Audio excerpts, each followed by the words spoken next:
What's up, word nerds? Welcome to the dictionary. Thank you for checking out this podcast, this show. It's on the podcast platforms and it's on the YouTube platform. If you want to watch the video, it's all up there for free. All you gotta do is thumbs it up, comment, share it, send it around, and also subscribe.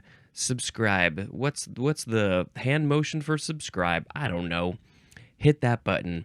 Okay, let's get into these words. We are finishing the EN section today in this episode.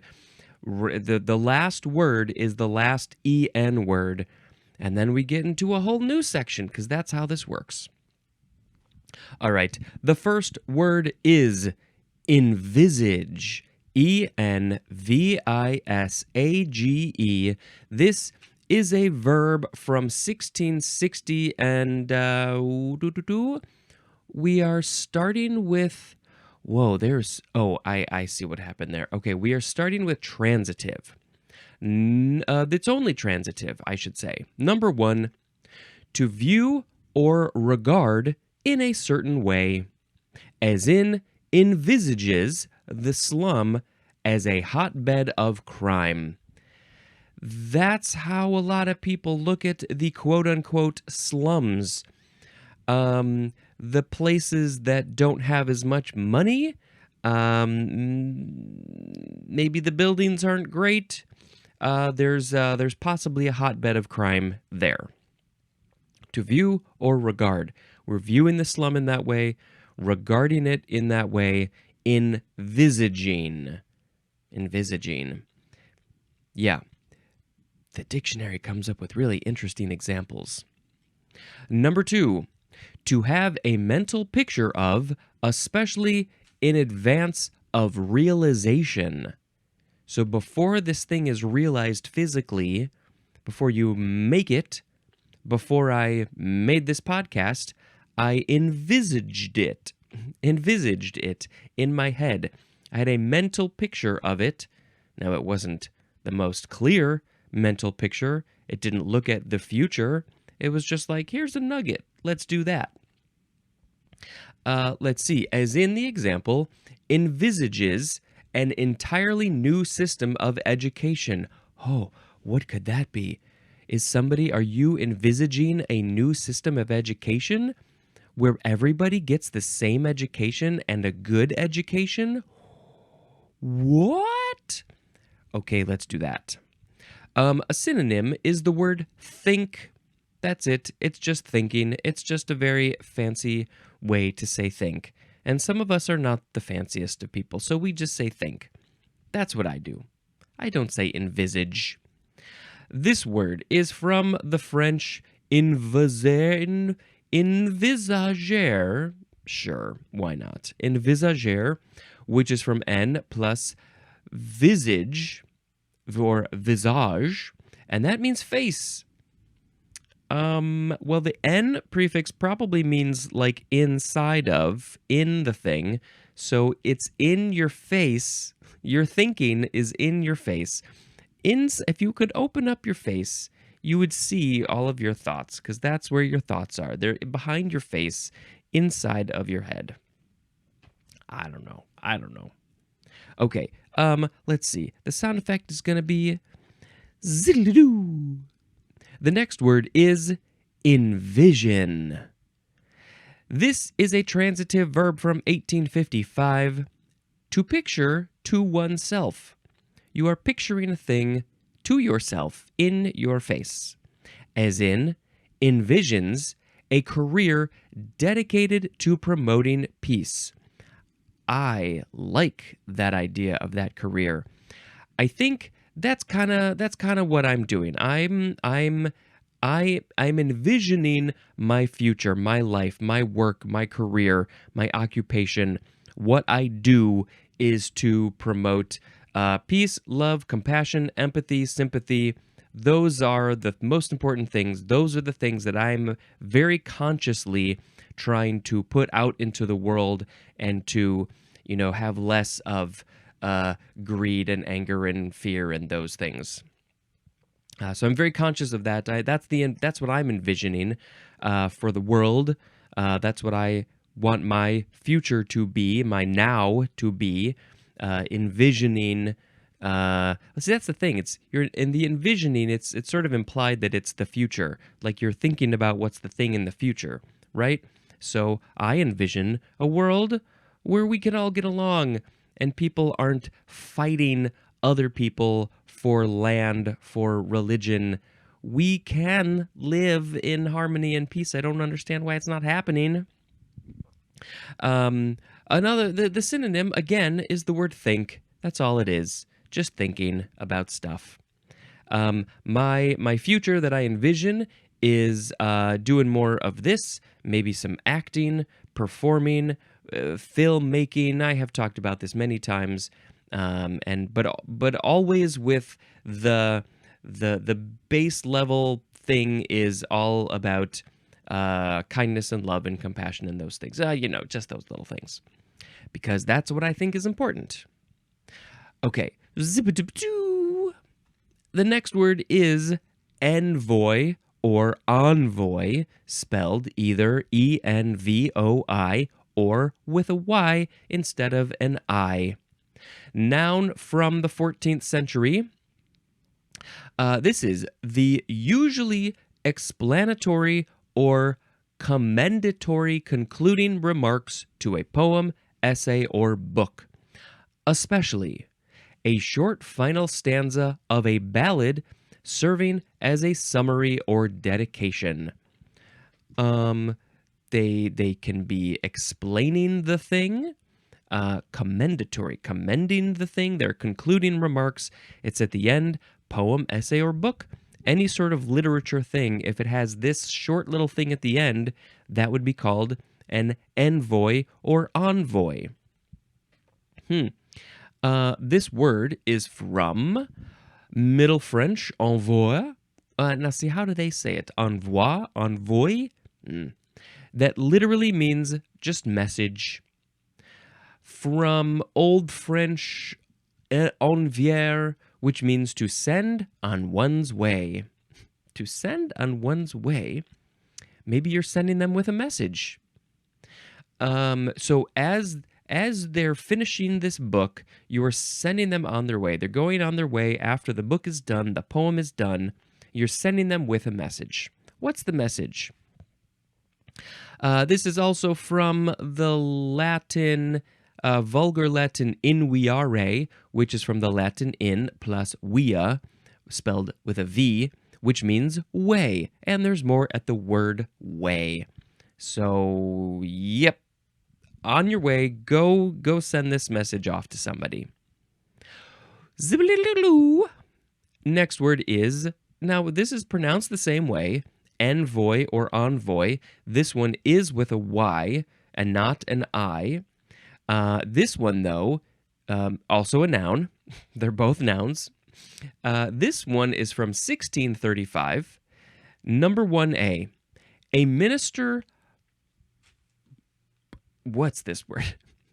A minister plenipotentiary accredited to a foreign government who ranks between an ambassador and a minister resident. A minister resident. So, they are a plenipotentiary. Plenipotentiary? I've never seen this word in my life. What is this word? Accredited to a foreign government who ranks between... So it's kind of like an ambassador. You know, an ambassador goes to a foreign country and they're dealing with the foreign relations between these two countries. So they're kind of like that. The envoy. I've heard of this. Didn't know what it was. They are also called envoy extraordinary or extra. How do you say this word? Extraordinary or extraordinary. Envoy extraordinary. What a weird title. 1B, a person delegated to represent one government in its dealings with another.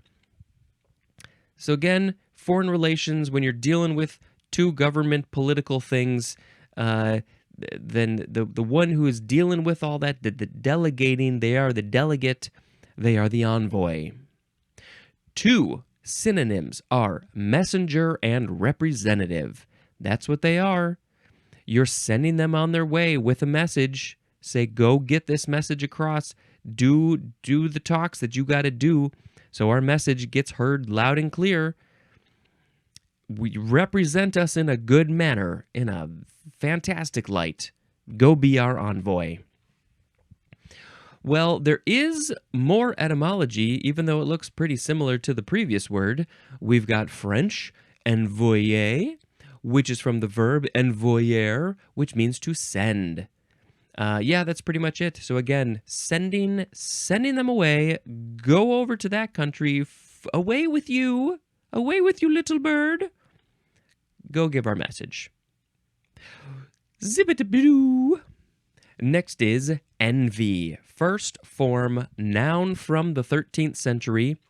It's just spelled E-N-V-Y. Number 1, painful or resentful awareness of an advantage enjoyed by another joined with a desire to possess the same advantage. So there's two parts to this. You have resentment, resentful awareness. Okay, let's backtrack a little bit further. Somebody has an advantage. Oh, what sort of advantage might this be? They have an advantage, and you are aware of that advantage, and you resent them because of that advantage. It's painful to you that you don't have that advantage, that they have the advantage. And the other part of this is that you have a desire to have that advantage. They have it, you want it, that's envy. Is that clear? Is that clear? Okay. Number 2, this is obsolete. The synonym is malice, which just has a whole bunch of negative connotations, just like I'm mad and I have malice. Number 3, I don't know why they go from definition to obsolete to definition. Is there a better order that these could have been in? Number 3, an object of envious notice or feeling, as in his new car made him the envy of his friends. So you can have envy when you want something that somebody else has. Or you can be the envy. If somebody wants what you have, you are the envy of your friends. I don't think anybody has envy of me because of this podcast. They're not like, ooh, he has such a good advantage with that podcast that has less than 50 listeners, viewers, and watchers. We are so envious of that successful podcast. This word is from the Latin invidus, which means envious, from invidere, which means to look askance at. If you are looking askance, now I think I need to be reminded about what this word means, askance. Let's see, let's not flip through the pages, and let's do this one. With an attitude or look of suspicion or disapproval. Looking at me with suspicion. Looking askance at, also envy, and that word invidere, that Latin word, is from in plus videre, which means to see. So you put the in at the front of it, and somehow it becomes looking at somebody with suspicion or disapproval. There's more at the word wit, W-I-T. Okay, am I envious? Yes, of course, I get envious. I have envy of people who are doing things that I want to do, which is why I'm trying to do those things as I have time. So I don't have envy. I'm just want to let me have those things. I don't know where, that's not English. Moving on. Zibbidoo. Next is the second form of envy. This is the verb from the 14th century, starting with transitive. 1. To feel envy toward or on account of. To feel envy toward or on account of. On account of that, I feel envy to it. Yes, it's just the action of feeling envy.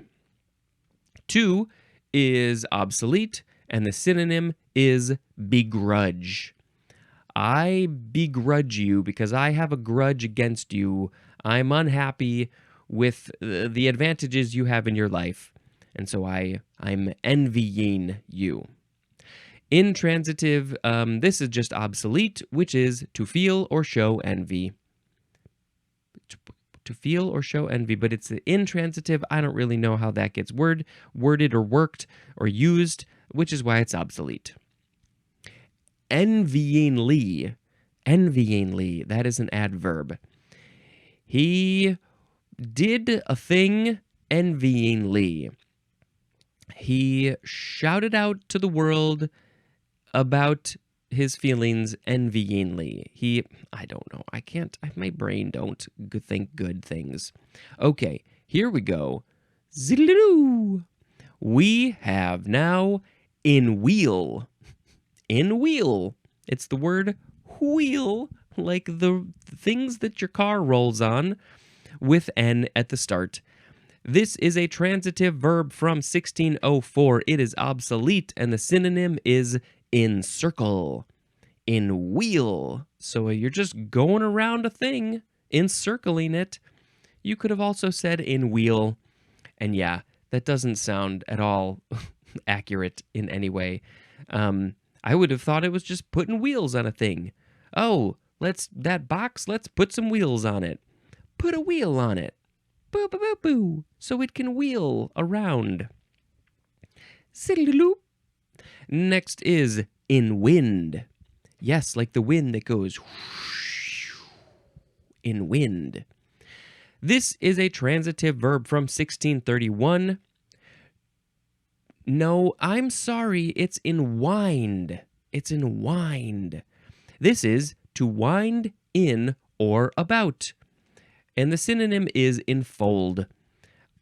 In wind, in or about. So you're just winding yourself up in some twine, and it's enfold, also enfold. And wind. Yeah, I don't know. How much do we use this anymore? Next is in womb. This is the womb, the uterus. It becomes a womb when it has something growing inside of it. In womb. W-O-M-B. Transitive verb from 1590. To shut up as if in a womb. To shut up as if in a womb. You're putting something inside of something else like it's a womb. You put in some water, some food, some nutrients in there. You make it all cozy. Maybe you fill it with some warm liquid. You're in wombing it. No clue how somebody would use that. Probably it's very poetic, I think. Next is enwrap. W-R-A-P. Transitive verb from the 14th century, number 1. To wrap in a covering, and the synonym is enfold. There's so much crossover between these words. 2A, the synonym is envelop. 2B, to preoccupy or absorb mentally, and the synonym is engross. So you are engrossed in a thing. You are enwrapped. Oh, I am so enwrapped in these words. I am trying to absorb them mentally. I get absorbed. I get enwrapped in other podcasts like Ologies or The Allusionist or Clear and Vivid or The Daily or what's the other one that I listen to? I can't think of the name. I listen to a handful of them on the regs. Next is enwreathe. Yeah, enwreathe. So it's the word wreath with an en at the start and an e at the end. Enwreathe. Transitive verb from the 15th century. To encircle with or as if with a wreath. This synonym is envelop. So it's very specifically like a wreath. You're putting a wreath-like thing on top of another thing. So maybe if I had, I don't know, just a circle of leaves on my head, I would be enwreathed. Or maybe they're hanging around my neck like a necklace. Um, you're encircling the thing with the wreath, or you are inwheeling it with a wreath, and then it would be enwreathed. Next is enzoatic or enzoatic. Enzoatic. Enzootic. Adjective from 1882. We are talking about animal diseases here. Peculiar to or constantly present in a locality. Enzootic is also a noun. So we're talking about a disease in the animal population. It's constantly in this one group of animals. It's peculiar to that group of animals, maybe, or in a certain environment. And so it's enzootic. It's in the zoo animals, but not literally a zoo. It could be in a zoo, but zoo, we just use it for animals. I wonder why. When we get to the Z's, we will talk about how that's related to animals. Ooh, okay. It's from N plus epizootic, which looks like it's going to be in a few episodes from now. Oh, yes. Many episodes from now, we'll get epizootic. Something about animals again. We have now enzymatic. Enzymatic. Enzymatic. Also just enzymic. Enzymic. Enzymic or enzymatic. Adjective from 1900. Of, relating to, or produced by an enzyme. Enzymatically is an adverb, and that word can also be enzymically. What? Enzymically? No, that's not. Enzymically. I thought there was a line over the I, and so it was enzymically, but no, it's enzymically. Or enzymatically, which is a much easier word to say. This is just about enzymes. It's relating to enzymes, produced by enzymes. So, do you think we should talk about enzymes? Okay, let's talk about enzymes. That's what we're here to do every day. Zip-a-dip-a-dip-a-doop-boop-boop. Enzyme, E-N-Z-Y-M-E, noun from 1881. I don't know what these are. There's something in the body and other things. Any of numerous complex proteins that are produced by living cells and catalyze specific biochemical reactions at body temperatures. Okay, they're a kind of protein. That's the first thing that we should remember. Enzymes are a kind of protein. Complex protein, to be specific. Sounds like there's lots of kinds of enzymes because it says any of numerous complex proteins. They are produced in living cells. So anything that's living, I think we're talking about animal or plant or possibly fungus. They're producing these enzymes inside, and they catalyze specific biochemical reactions. So there are certain chemical things happening biologically at body temperature. So whatever the temperature of that body is supposed to be, these enzymes are going to be doing some biochemical stuff. Lots of this stuff happening all the time, I think. This word, it's from Middle Greek enzymos, which means leavened, like leavened bread that has risen. How? I don't know. Also from the Greek en plus zyme or zyme, which means leaven. So I don't understand how okay. Well, I mean, this is sort of a backtrack, but like the leavening of bread. There's enzymes, the yeast, there's probably lots of enzymes doing the stuff which makes the bread rise, leaven. Um, but so is that where this word comes from? That they were like, what's the process of why is the bread rising? Well, it's because of these things. The bread has leavened, so that's the word enzymos. And then what are we going to call the things that made that happen? Let's call them enzymes because they make the bread rise.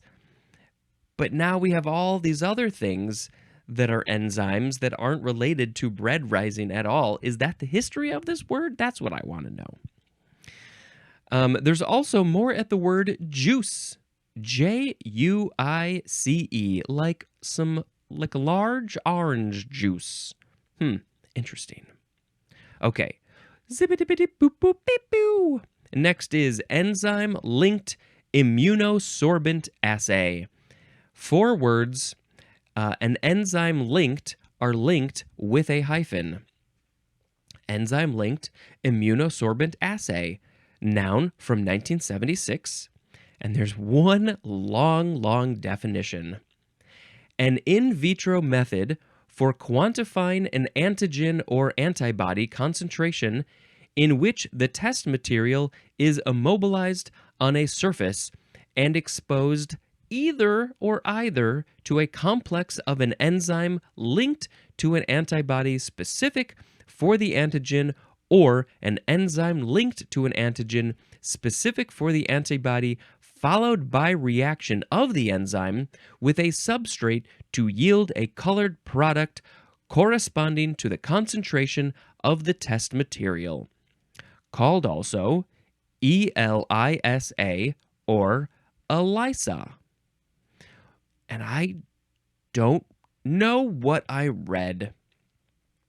Lots of words. I was just trying to read it good.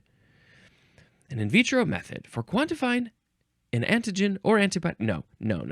We're just going to put a link in the show notes for Enzyme Linked Immunosorbent Assay if you would like to understand that better. And now we're going to go on to the last word.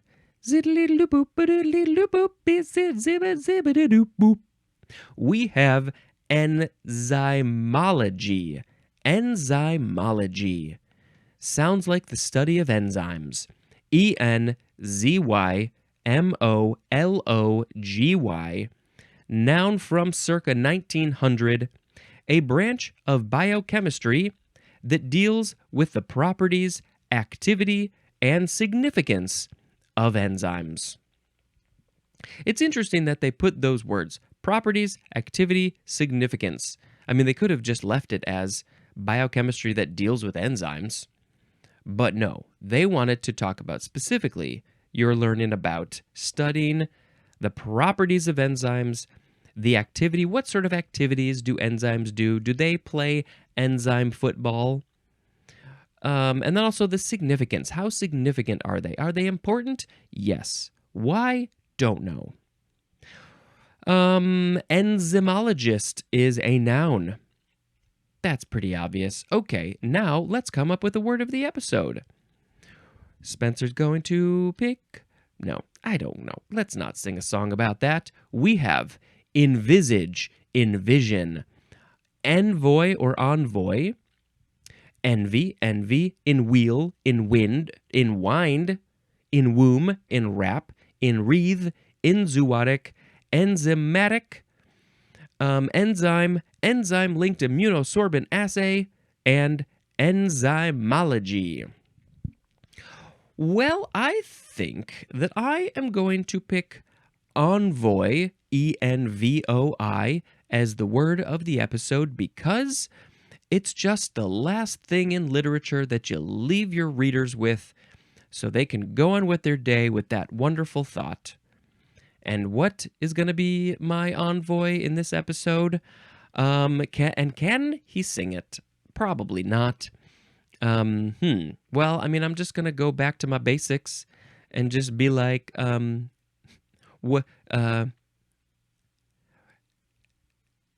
as you turn off this podcast, I wish you the best. Please have love and compassion for all of the rest. Oh, that came out so much better than I expected it would. Um, they're not much of a song, but those are the words that I like. And that's a true statement. I hope that we're just passing on the love and compassion to everybody. All right, and now with that, we will talk about a couple of movies. Let's see. We watched the Halloween 2. I think this is the one that's mostly in a hospital, and I always have lots of thoughts about these movies that I watch, but I don't think everything fully made sense, but it's a horror movie, so yeah, fun movie. Halloween 2. This is from 1981. This is not the more recent Halloween 2s. There's a couple of them. And then Five Nights at Freddy's. We watched this. I had never played this video game. I wasn't really aware of it, and then all of a sudden there's a movie, and all the kids are going crazy for this movie and this game. And it's really fun and heartwarming and sweet and creepy and awesome puppets and animatronics from the Jim Henson Creature Shop. And yeah, it's a good one. It's a fun one. I don't know anything about the game, so I had a good time. All right, this is the end of the episode. Thank you for consuming my content. And until next time, this is Spencer dispensing information. Goodbye.